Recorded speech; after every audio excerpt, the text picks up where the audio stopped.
I'm Celine Williams, and welcome to the Leading Through Crisis podcast, a conversation series exploring resiliency and leadership in challenging times. My guest today is Elizabeth Bachman, presentation skills trainer and executive coach. Welcome, Elizabeth. Thank you, Celine. I'm delighted to be on your show. I'm delighted to have you today. I know this is going to be an extremely interesting conversation, having read, even just reading your bio, the full bio, I know it's going to be fascinating. So before we get into this, I always ask the question. The name of the show is Leading Through Podcast, Leading Through Crisis. When you hear that title, what comes up for you, or what does that mean for you? It seems to me that nowadays, lots of things come up, but nowadays it seems like we're kind of in a perpetual crisis. And, how do you fix everything? So leading through crisis, I think, is to be a leader and to know who you are, communicate who you are. That's where I help people mostly, because there's always a crisis. There are always going to be fires to put out. And part of where you have to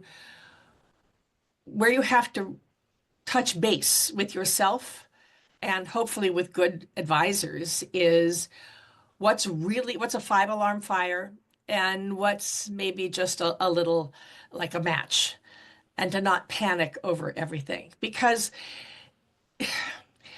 I work a lot as a presentation skills trainer.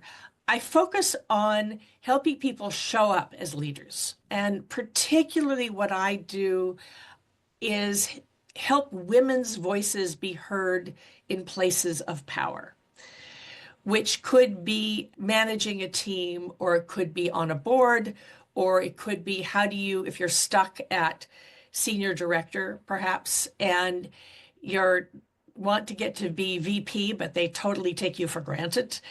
Those are the people I mostly work with, which means that you have to know who you are and what matters to you, and then talk about it.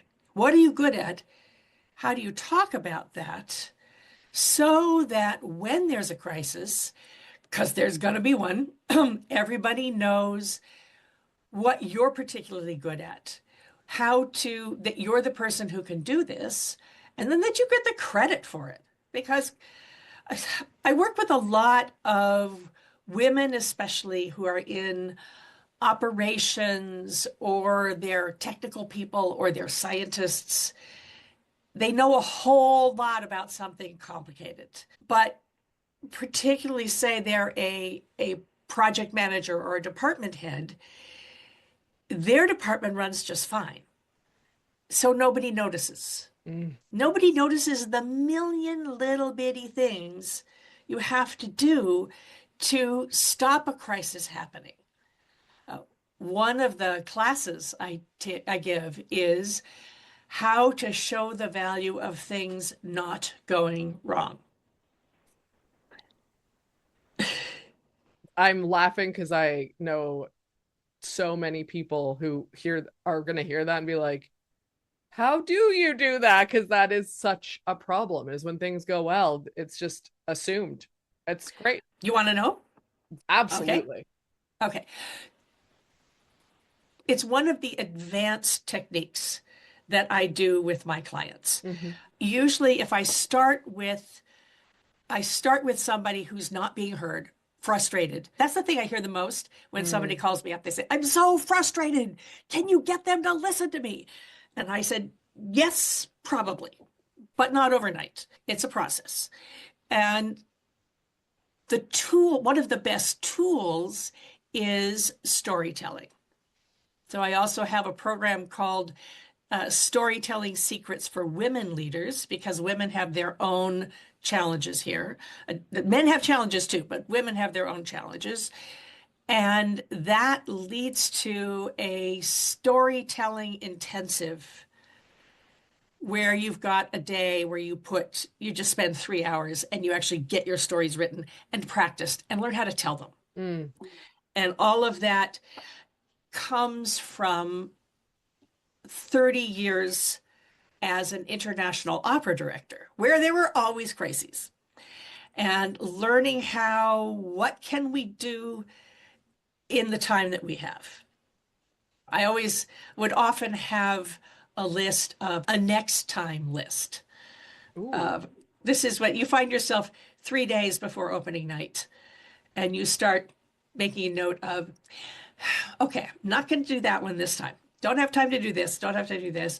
These are the things next time around I'm going to try to add to the story, but maybe just for now. So that was a tangent. That was not a tangent. That was a background. Mm, I'll talk to you later about context. yeah. That's the context to how do you talk about the value of things not going wrong.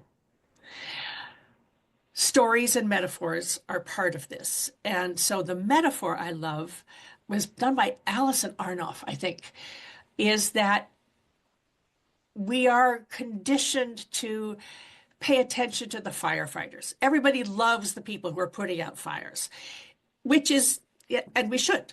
But if you think about the people who are going to put out the fire, nobody talks about the person who made sure the sprinklers are working, made sure that they don't have trees, flammable trees next to their house, who have did the preventive things so that their house doesn't burn down. So the firefighters get all the applause, and they should. But meanwhile, the house is burned down and the family has no place to live. And the person next door who took the preventive measures, who did lots of little bitty things to make sure that their house is still standing, they don't get any respect at all. Mm. The way you talk about this is to track the crises in your industry and just put someone on your team on that, or set up a Google alert. And then you can say, oh, hey, look at this terrible mistake that this company made, or this company where the boss said, I don't see why I have to pay women and people of color the same as I pay the men.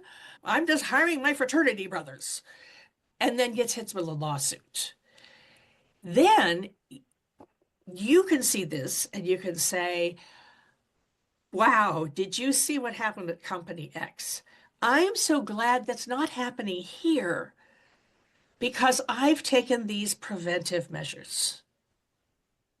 It works, say, in departments that are run well, and you've got good employee engagement. I've got a client I'm working with right now who's finally cleared her schedule enough so that she can do the engagement work. And now we're talking about how does she let upper management know that her team is producing better results because of the things, because of her asking them what they want and making them happy. So there's another department that has 50% turnover, and turnover is expensive.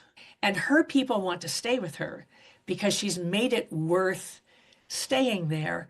That is, you can do a comparison. Now, I wouldn't do the comparison with another department in your company, but do the comparison with another organization in your industry Yeah. and say, I make an effort to, I make an effort to do the little things.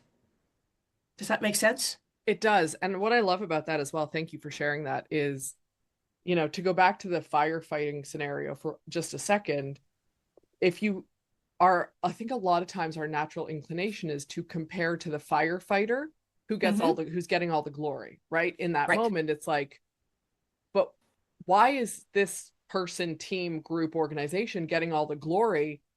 Because yes, they did something heroic, but they had to do something heroic because the house was on fire, and no one's paying attention to the fact that my house never went on fire at all, right? And we have a Yep. tendency to look at that. And Yes. I say that because the example and the comparison that you're talking about doesn't take away from the heroism of the Mhm. firefighter in that scenario. Make it whatever version you are. So it's not comparing in such a way that someone's going to say, but they're a hero, look at what they did to fix it. You're saying there's something that has gone wrong comparatively, Mm-hmm. And I've managed to prevent something that is comparatively without the hero at the forefront. And I love that because I think that is it's not as obvious for people. It's not as obvious. So then part of the strategy, and I usually do this with people over 6 months Yeah. or a year. I wish I could do it overnight. Everybody wants overnight results. Wouldn't we all be What we're billionaires doing, if that were the case? That's yeah, yeah, exactly. I would bottle it and Yep. sell it, and I'd be a bazillion. I'd be Yep. competing with Red Bull or something. So what I think is, if you have a plan, if you think of it as a long-term solution, and part of what people like you and I do as executive coaches is to make an appointment so that once a month or once every 2 weeks or so, you're talking to clients and you're making them slow down for an hour to think about the longer range implications. Hmm. And you really need someone who's apart from the situation to do that Yeah, because it's natural to be overwhelmed by all the stuff that's going on. of course. And it's human nature. Having somebody from the outside who's not involved in, it's not part of the fuel of the fire, who can give you some perspective. This is what coaches are for. And it forces you to just slow down and think for the duration of that. Yeah, Yeah. Another story, for instance, please. is I also have a client who leads a department for an organization that helps people in trouble. People who are having people are having a hard time. Hmm. And part of what we are working on is how to get out of the being surrounded by misery and and difficulty and people who are hurting. How do you do that is to remind the world outside that there's a reason for that. And it might just be that fewer than 5% of the people you help wind up getting the kids through school and going to college and getting a law degree and becoming a senator, for instance, or becoming Oprah, for instance. Oprah started out with humble beginnings. Hmm. You hear the stories of the people who start out with humble beginnings. Many of those people say they were on welfare or say they had a broken family. 98% of the people in that situation do not become stars. But what her company does is she helps those people early on in the program so that at some point, one of them turns into Oprah. One of them gets out, gets the support, and says, I don't have to repeat this pattern. I could go have a happy life. I can be a productive person have a productive family. I don't have to repeat the mistakes my parents made. Hmm. There might only be one or two in a generation. So that has to be good enough. Because the other thing is, people from the outside say, well, why can't you save everybody? How come, the people who work with the homeless? There's a wonderful organization in Seattle, Washington called Plymouth Housing that builds apartment buildings and they get people off the streets and into apartments.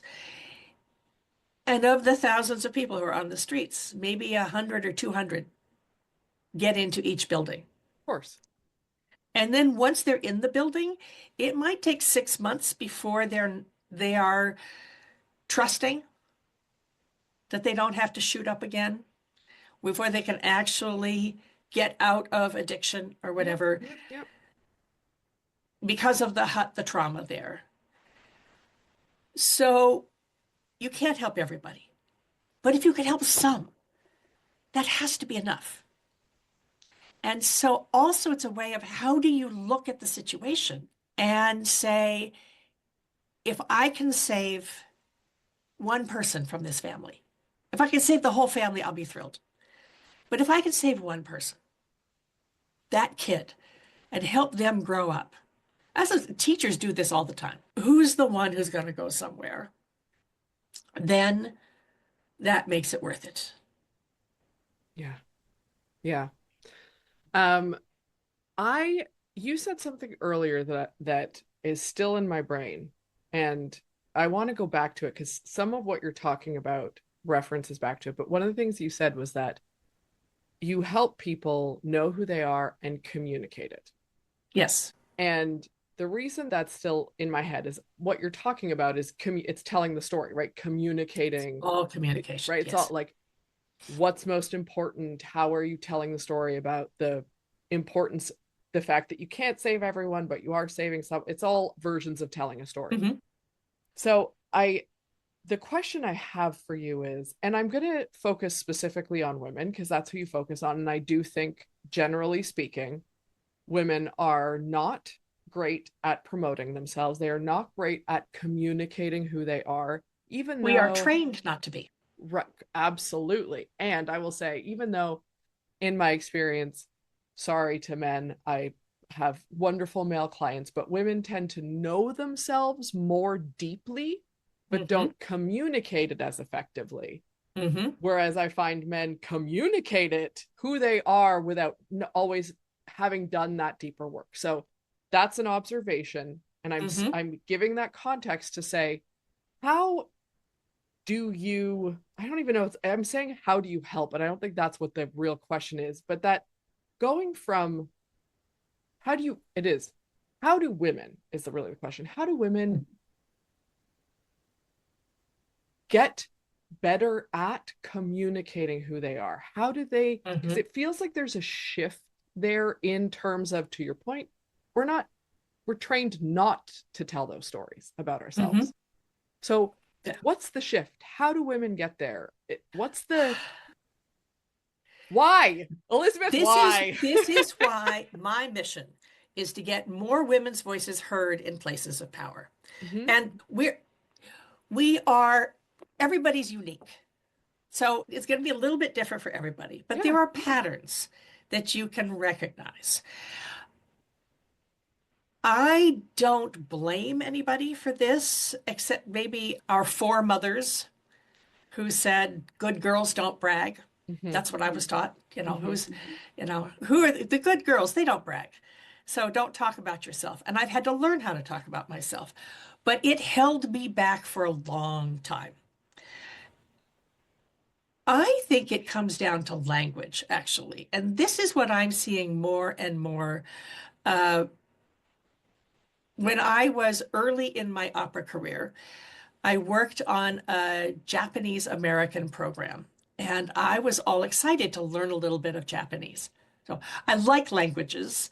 I've always wanted to be an international, a citizen of the world, to live, and I've lived and worked internationally since I was 17 years old. So there's always been a passion of mine.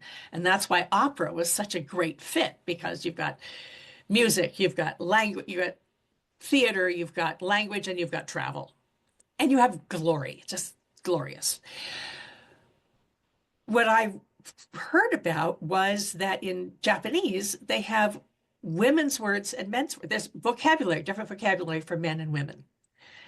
And the more I started working with speakers, and the more I saw the mistakes, when I realized the mistakes that I made, the more I realized that we have that pretty much in every language. What I discovered was, let's just say English, because that's the language I don't have to think about. It's as if, so the short version is women think men don't listen. Men think women go on and on and on and never get to the point. Mm-hmm. Both are true, and it's not that simple. So it's not that binary, but it comes from historically men's language, and I actually think of it as ways of thinking, the way the brains work. You have the single focus thinkers and the multi-focus thinkers.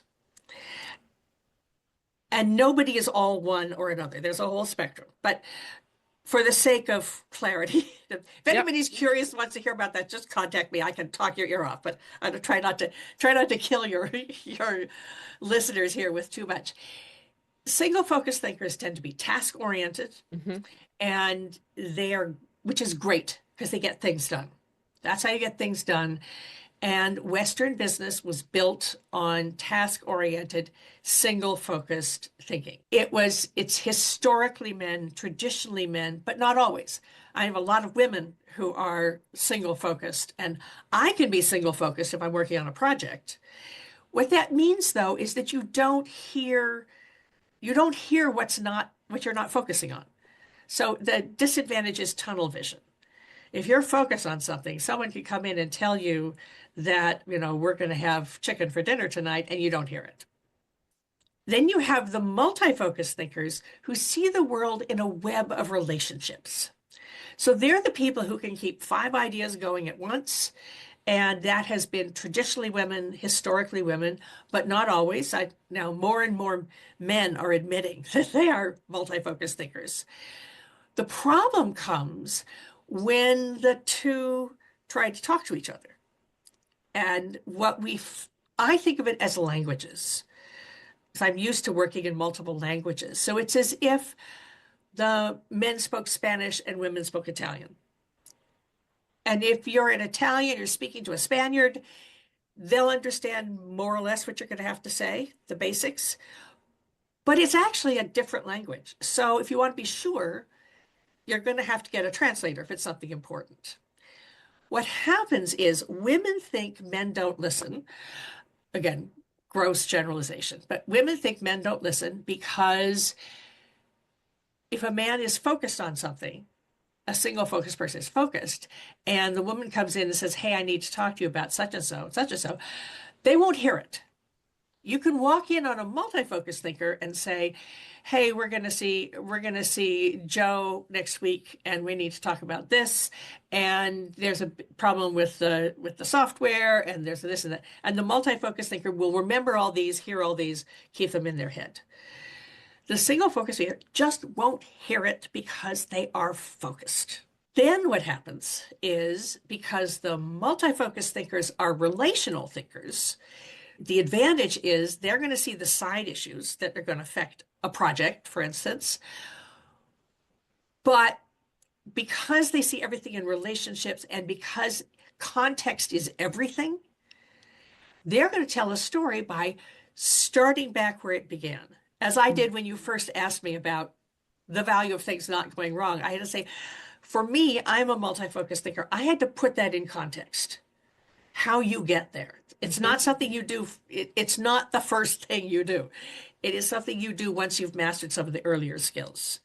And so the disadvantage to that of seeing the world in a web of relationships is that when somebody says no or challenges you, it feels like it's personal.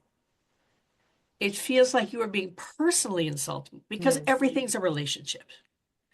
Whereas the single focus person has probably been socialized as a child to test ideas by challenging them, by competing.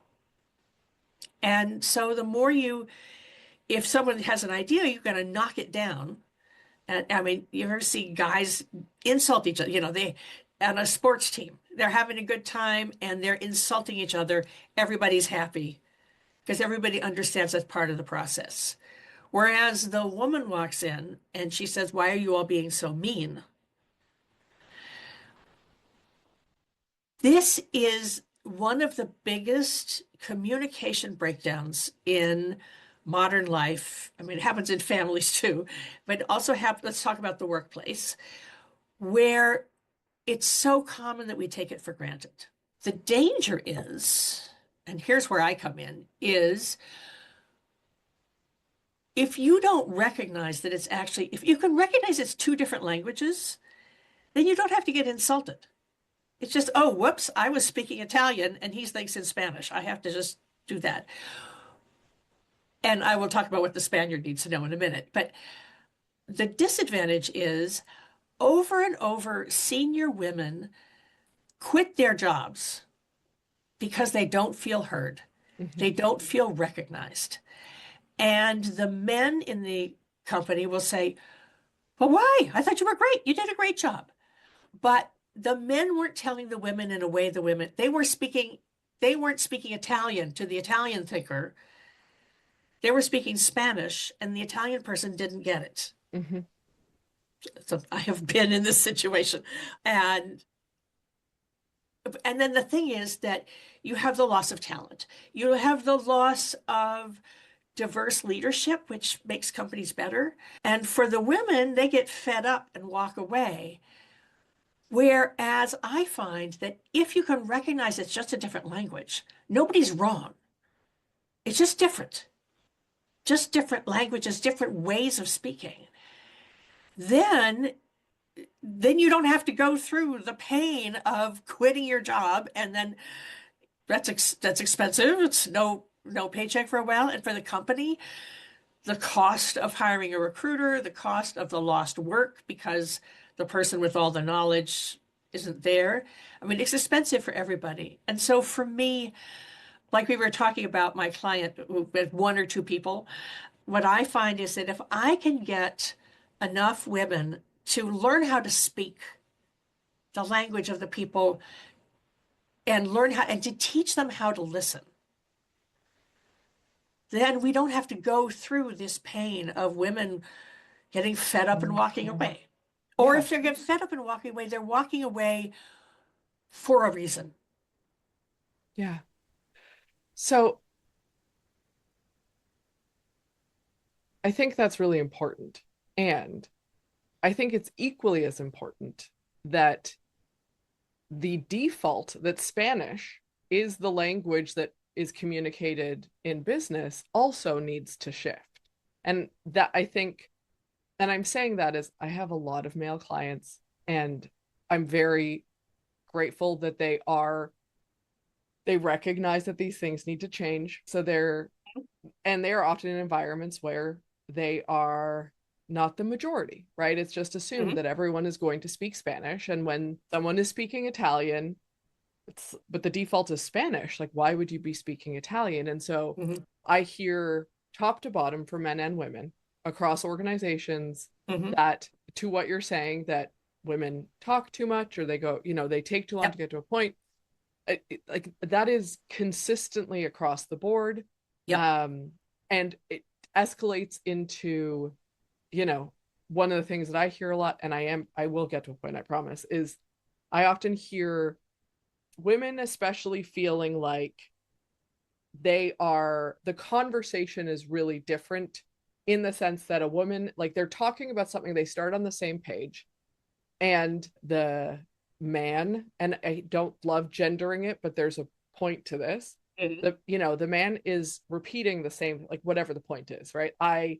Um I need you to hear this, or this is my point. I need you to hear this is my point. And the woman is acknowledging it. This is the multi Mhm. acknowledging it and saying, I hear you, and this is what I'm talking about. This is the additional information, or here's what you're missing about the project, whatever it is. Yeah. And Yeah. it just keeps happening because the default is that this is the way we communicate, not Right. this. So all of that is the point that I'm making in that very long sidebar. I appreciate your patience with that. Is ha, the burden shouldn't only be on the woman to Right. change it. And Mhm. it's happening regardless of age, regardless of title, regardless of whatever, in my experience. And I'm curious your perspective on that and Mhm. what What else do you needs to do? happen. What do you do? Right, exactly. Okay. So the other thing is, so again, and this is like step one of a very complicated Yeah. subject. We love complicated subjects here, Elizabeth. Okay. This is Okay. I love this So kind of so stuff. this So is this is step one that we can do. I take 6 months or a year to help to work on this. yeah. The single focus thinkers, the multi-focus thinkers are the ones who have to change first. Because they can. That's part of the multi-focus thinking. They're just more adaptable. And it's not fair. It just is. However, when you get the single focused person's attention, they're single focused on you, which is great, which is wonderful. The You can train the single focused thinker as long as they recognize there's an issue. And so part of that is to say the single focused people need to know that if you've got a relational thinker on your team, they have to be acknowledged. So this again is like recognizing that this is an issue. If they come in to tell you something, then you could say, I'm sorry, but I can't think about that now because I'm focused on something else. Let's book a time where I can be fully focused on you and you can and give you that I'm not going to be able to give you the attention you need. I care about you. I care about what you have to say. I recognize your expertise. Just help me do this. So that's one piece of it. Also, if you are talking to someone, if you're a single focus thinker and the multi-focus thinker is going on and on and on, then you could say, I care about you and I understand this, but I don't have a lot of time. Can you just give me the point? And one of the key things is, so for the multi-focus thinker, single focus thinkers are trained to fix things. Not the same as solving a problem. It's fixing things. And it's just society adds it up. Boys are given tool chests and girls are given toy ovens, things like that. It just, it's not, society does this. I don't think anybody does this on purpose. I think society does this. And because it's so common, we take it for granted. And then we complain about it. When actually there is a solution, but you have to recognize that it's an issue. So if the single focus thinker can say, I only have space in my brain for one thing. First of all, tell me, is this something I'm going to need to fix or is this an update? Tell me how you want me to listen. And then the multi-focus thinker can say, oh, yeah, okay. Then, so here's an update and this is why. This is why executive summaries were invented. I think this is why bullet points were invented, because you want to keep it small enough so that the people who only think on one track can take it in. You can't, in some ways, you can't dump an entire waterfall on someone who only has a glass and they want to get a glass of water and you give them an entire waterfall.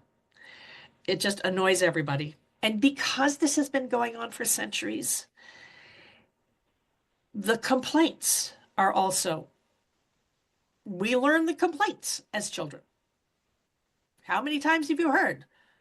Men don't listen to women, or women, they go on and on, they don't get to the point. Even though there's a man who may go on and not get to the point, I have people in my life who do that. It's not this, there is a gendered expectation. And I think it's going to be our grandchildren who are going to, by the time our grandchildren are in the workforce, maybe this will have resolved itself. But I think it's there's a talk that I do regularly called Lost in Translation, the workplace communication breakdown that nobody talks about. So a huge part of what I do is to raise awareness of, here's this problem. Once you're aware of it, that's what happens with my clients.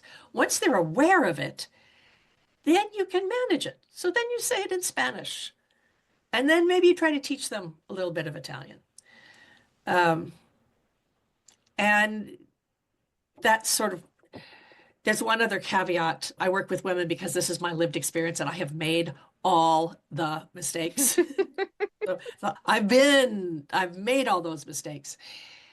There's kind of a proud victimhood on both sides. So you can say, yeah, Men, they don't listen. If you talk to other men about other women about it, they go, yeah, yeah, yeah, they don't listen. Or he must hate you because he didn't hear. Whereas the men will sit together and say, women, they go on, no, they don't give a, I don't get it. Why don't they talk a language I can understand? If you think of it as two different languages, Spanish or Italian, or maybe dog and cat, then you know you have to put a little effort into translating. And once you learn that, then you can actually communicate. Mm. Then you can get to the point of what someone's trying to say. Yeah.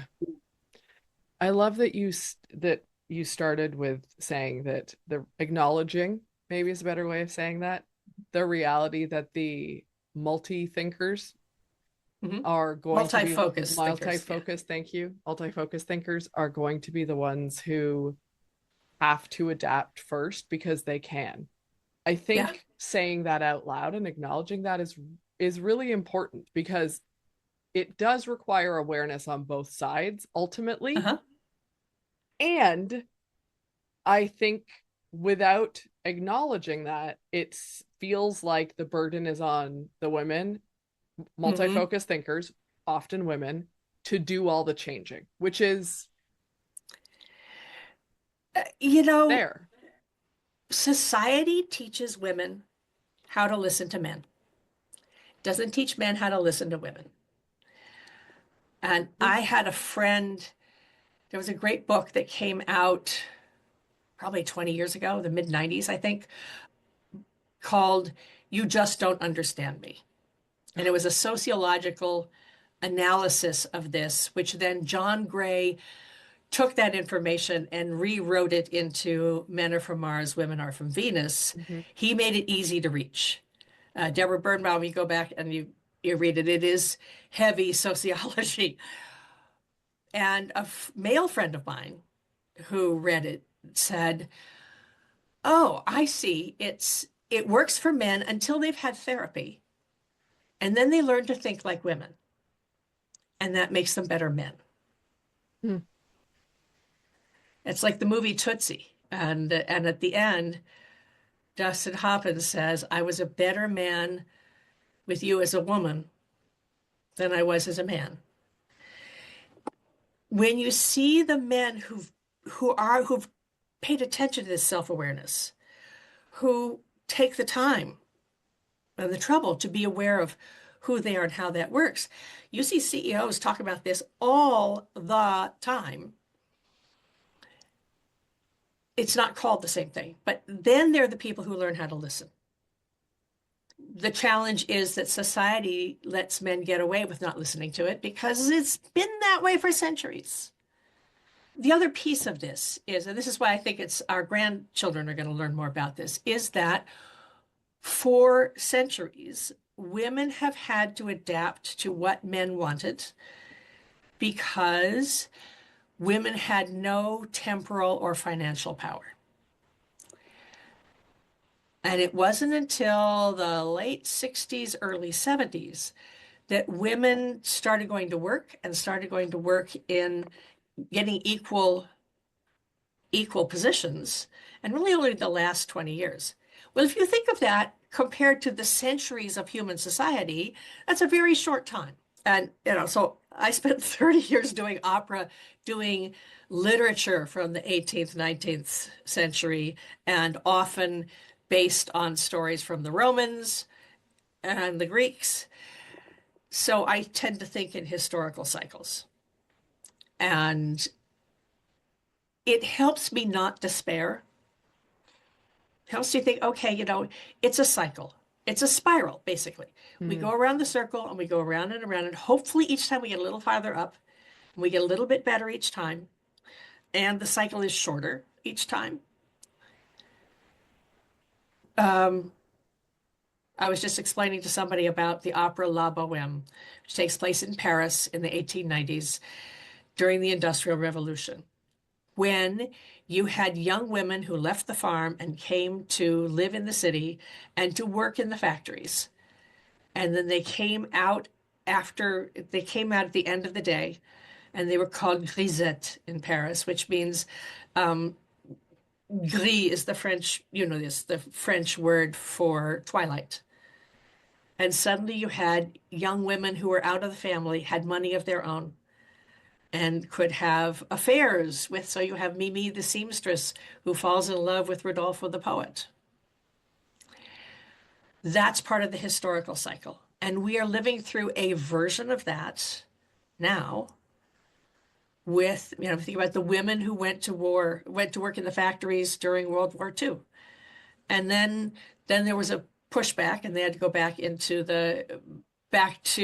the house because back to the family because the men came home.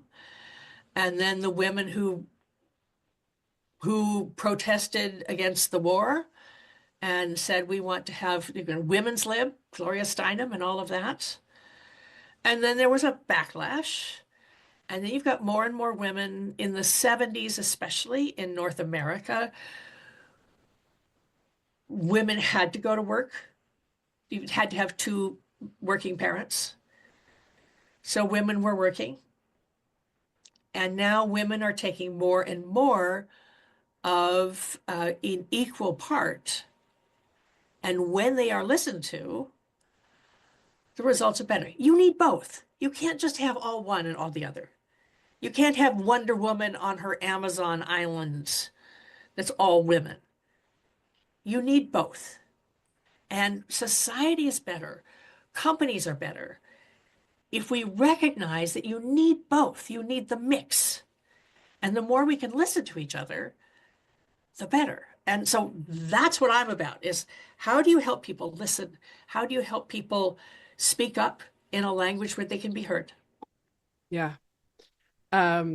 Thank you for sharing all of that, your stories and your insight. It's extremely valuable. And it's such an important conversation to be having because it is incredibly relevant always, but today especially, it feels incredibly relevant. So thank you for sharing all of that. It's greatly appreciated.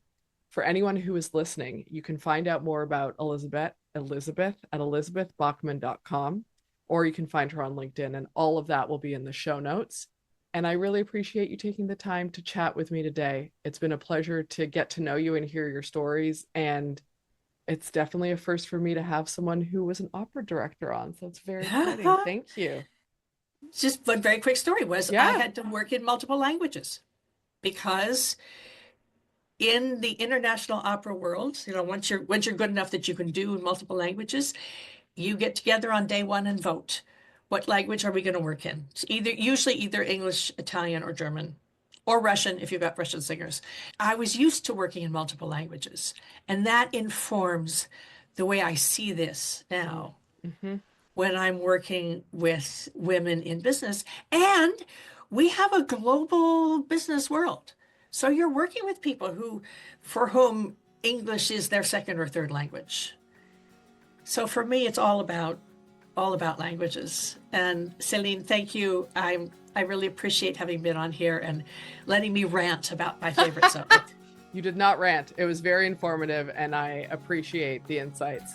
So thank you again. It's been a pleasure. Thank you. Thanks for joining me today on the Leading Through Crisis podcast. If you enjoyed this conversation, please take a minute to rate and review us on your podcast app.